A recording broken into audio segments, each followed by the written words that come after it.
Depuis plus de 10 ans, l'OL exporte son savoir-faire à l'étranger à travers les performances de ses équipes masculines et féminines et la réussite de son académie. Le club compte également de nombreux partenaires, en Chine, à Pékin et à Shanghai notamment, au Sénégal, dans le club du Dakar Sacré-Cœur, au Liban, à l'Atlético SC de Beyrouth, au Vietnam avec la fédération de football d'Ho Chi Minh Ville et en Corée du Sud avec Cheonbuk Hyundai Motors FC. Chaque mois, OL Football Community vous emmène à la découverte de ces hommes et de ces femmes qui font l'OL à l'étranger et défendent les couleurs du club partout sur la planète.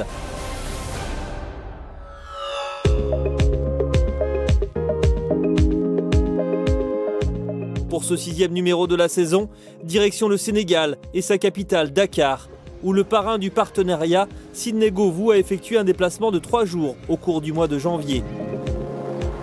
Une première visite riche en découvertes pour l'ancien joueur de l'OL qui a multiplié les rencontres lors de ce voyage effectué dans le cadre du partenariat qui lie l'Olympique Lyonnais au Dakar Sacré-Cœur depuis novembre 2015.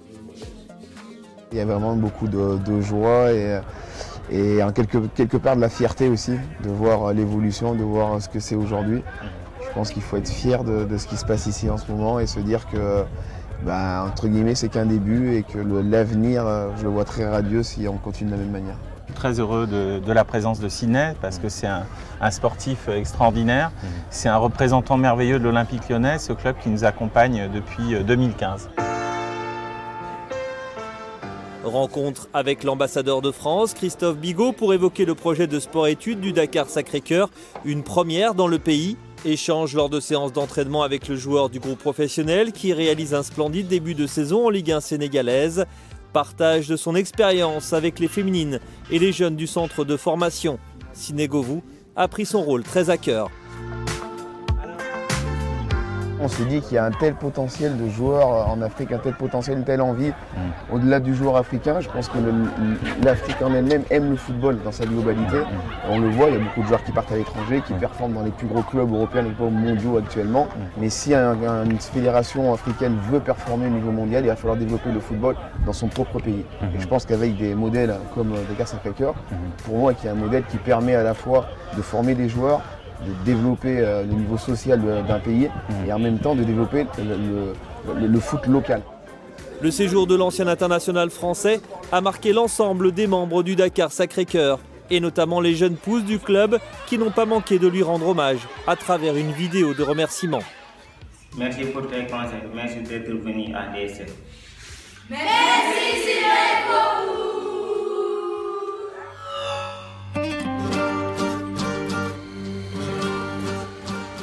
Direction à présent l'Espagne et la capitale de la Catalogne, Barcelone, où 2 anciens de la maison lyonnaise ont pris leur quartier depuis plusieurs années chez les Blaugrana. Samuel Umtiti, champion du monde l'été dernier avec les Bleus, garde un véritable attachement et un profond respect pour son club formateur qu'il a quitté voilà 3 ans. J'ai pu aller goûter, on va dire, à l'équipe de France grâce à mes performances à Lyon. Et c'est vrai que en ayant gagné, c'est vrai que j'ai eu un moment de, je sais pas, j'étais en train de penser à mes débuts, à tout ce que j'ai pu faire pour en arriver là. T'as pensé à l'OL quand t'as gagné? Ah ouais, c'est sûr. En plus, j'ai vu le président qui était heureux pour nous et c'est vrai que j'avais beaucoup de fierté et pour moi, je représente toujours Lyon, que je sois à Barcelone, en équipe de France. Je représenterai toujours Lyon. Le défenseur international français attend évidemment avec impatience la double confrontation face à l'OL en 8e de finale de Champions League. C'est le cas aussi de son aîné, Eric Abidal, passé par l'Olympique Lyonnais entre 2004 et 2007 et multititré avec le Barça. Désormais directeur sportif du club catalan, Eric Abidal est respectueux du travail accompli par l'OL, notamment en matière de formation. On parle beaucoup de formation à la française, mais surtout de la formation de l'Olympique Lyonnais qui chaque année sort des petits diamants, pour ne pas citer de nom. Donc voilà, on suit leur parcours.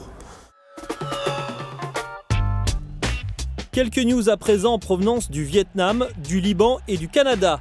Au Vietnam, Julien Negri, détaché par l'OL jusqu'en 2020 auprès de la Fédération de football d'Ho Chi Minh Ville, poursuit son travail de fond. L'équipe des U13 a remporté un prestigieux tournoi disputé dans le sud du pays, dans la province de Dong Thap. Rõ ràng là bóng đá Việt Nam thì các đội V-League thường là không chú trọng về đào tạo trẻ. Thì để mà có một đội bóng mạnh, có truyền thống thì công tác đào tạo trẻ rất là quan trọng. Nó phải được đào tạo bài bản, quy mô lên mới có thể đáp ứng được các yêu cầu của V-League. Autre bonne nouvelle, pour la Fédération de football de Chi Minh Ville, la construction d'une toute nouvelle académie qui va compter 2 terrains en herbe et fera désormais référence dans le sud du Vietnam.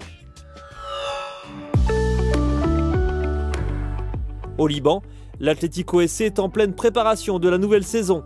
Après une belle moisson en fin d'année dans les coupes nationales, les équipes de jeunes encadrées par Stéphane Durbano s'apprêtent à débuter leurs différents championnats avec encore de grandes ambitions.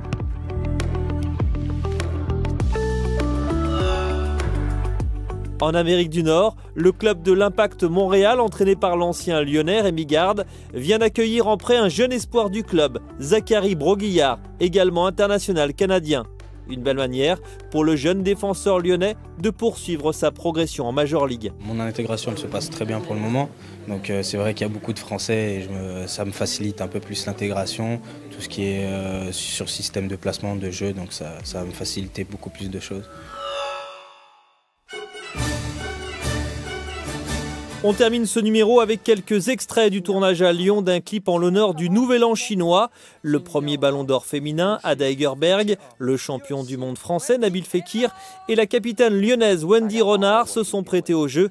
Bien aidé, il est vrai, par Jun Wei-Yu, jeune espoir chinois arrivé cette saison à l'OL. J'ai fait ça quand j'étais petit. Hein. On découpe les extrémités. Pas une réponse. On laisse Nabil Fekir et Wendy Renard à leur découpage. OL Football Community revient dans un mois avec de nouvelles infos de la planète OL.